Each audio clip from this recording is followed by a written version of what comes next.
పల్నాడు జిల్లా పెదకూరుపాడు నియోజకవర్గ మండల కేంద్రంలో రాజ్యాంగాన్ని రక్షించడం కోసం మేము సైతం కార్యక్రమాన్ని నిర్వహిస్తున్నామన్నారు కాంగ్రెస్ నేతలు. ప్రధాని నరేంద్ర మోడీ దేశాన్ని అదానికి తాకట్టు పెట్టారు. ఏపీ పోర్టులో విదేశాల నుంచి గంజాయిని రాష్ట్రాలకు తీసుకొస్తున్నారని మండిపడ్డారు. పేదలకు ఒక్క రుణమాఫీ చేయని బీజేపీ అదాని వేల కోట్లు బ్యాంకు రుణాలను మాఫీ చేసి పేదల నడ్డి విరుస్తున్నారన్నారు. ఈ నేపథ్యంలో అదానిని అరెస్టు చేయాలని డిమాండ్ చేశారు. ఈ రోజు కూటమి ప్రభుత్వం ఏర్పడింది. మరి ఎవరితో నిధి తేల్చి మరి దాన్ని దర్యాప్తు చేయించి వెంటనే దాన్ని చర్యలు తీసుకోవాలని చెప్పేసి అడుగుతున్నాం. మరి నిన్న కాకినాడ పోర్టులో పవన్ కళ్యాణ్ గారు అద్భుతంగా ఒక మంచి మెసేజ్ ఇచ్చారు ప్రజలకి. ఏదైతే దొంగ రవాణా జరుగుతున్నటువంటి పీడిఎస్ బియ్యం సరుకుని పట్టుకొని ఒక మంచి మెసేజ్ ఇచ్చారు. మీకు కృతజ్ఞతలు తెలియజేస్తున్నాం.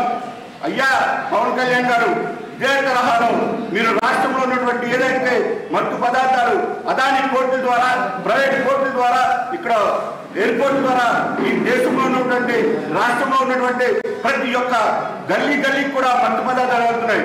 దాని మీద కూడా దృష్టి సారించాలని చెప్పేసి మేము కోరుతా ఉన్నాం.